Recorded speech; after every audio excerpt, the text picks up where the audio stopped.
दोस्तों, न्यूयॉर्क एक बहुत प्यारा देश है और यहाँ आपको हजारों लव स्टोरीज देखने, पढ़ने या सुनने को मिल जाएंगी, जिनमें से कुछ काल्पनिक होगी, कुछ पौराणिक होगी तो कुछ सच्ची भी होगी। तो आइए नजर डालते हैं ऐसी ही एक ट्रू लव स्टोरी पर। एक दिन एक युवक और एक युवती में प्रेम हो गया, लेकिन लड़का एक गरीब परिवार से आया था। इस बात से लड़की के माता पिता भी खुश नहीं थे, इसलिए युवक ने फैसला किया कि वह न केवल लड़की को अपनी पत्नी स्वीकार करेगा, बल्कि उसके माता पिता को भी समझाकर अपने माता पिता की तरह स्वीकार करेगा। समय के साथ माता पिता ने देखा कि वह एक अच्छा आदमी था और उनकी बेटी के लिए सभी तरह से योग्य था। लेकिन एक और समस्या थी, वह आदमी एक सैनिक था। जल्द ही युद्ध छिड़ गया और उसे 1 साल के लिए विदेश भेजा जा रहा था। उसके जाने से 1 सप्ताह पहले आदमी ने अपने घुटने के बल बैठकर अपनी प्रेमिका से पूछा, मुझसे शादी करोगी? प्रेमिका के आंखों में खुशी के आंसू आ गए। उसने अपने आंसू पोंछे और कहा, हाँ, और वे एक दूसरे के गले लग गए।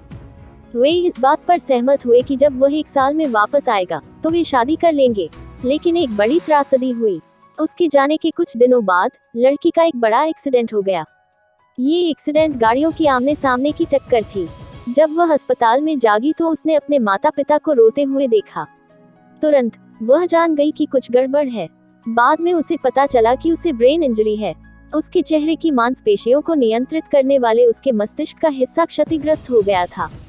उसका कभी सुंदर और प्यारा दिखने वाला चेहरा अब विकृत हो गया था। खुद को आईने में देख वह रो पड़ी। कल मैं सुंदर थी, एक परी जैसी थी। आज मैं एक राक्षस हूँ।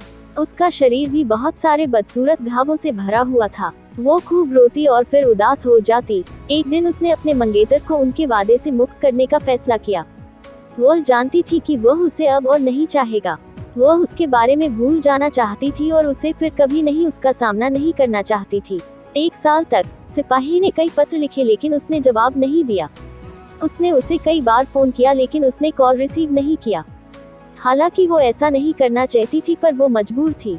1 साल बीत गया। एक दिन अचानक माँ उसके कमरे में चली गई और उसे बताया कि वह युद्ध से वापस आ गया है।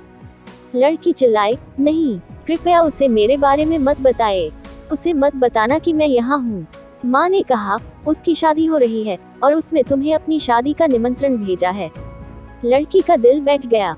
वह जानती थी कि वह अब भी उससे प्यार करती है, लेकिन उसे अब उसे भूलना होगा। बड़े दुख के साथ उसने शादी का निमंत्रण खोला और फिर उसने उस पर अपना नाम देखा।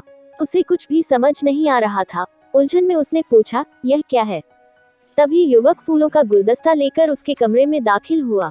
वह उसके पास घुटने टेक कर बैठ गया और पूछा, क्या तुम मुझसे शादी करोगी? लड़की ने अपना चेहरा अपने हाथों से ढांक लिया और कहा, मैं बदसूरत हूँ, तुम अगर ठीक से मुझे देखोगे तो तब तुम्हें सच्चाई पता चलेगी। और उसने अपने चेहरे से हाथ हटा दिया। उस युवक ने कहा, तुम्हारी अनुमति के बिना तुम्हारी माँ ने मुझे तुम्हारी तस्वीरें भेजी। जब मैंने वो तस्वीरें देखी तो मुझे एहसास हुआ कि कुछ भी नहीं बदला है। तुम अब भी वही हो जिससे मुझे प्यार हुआ था। तुम अब भी पहले की तरह खूबसूरत हो, क्योंकि मुझे तुमसे प्यार है।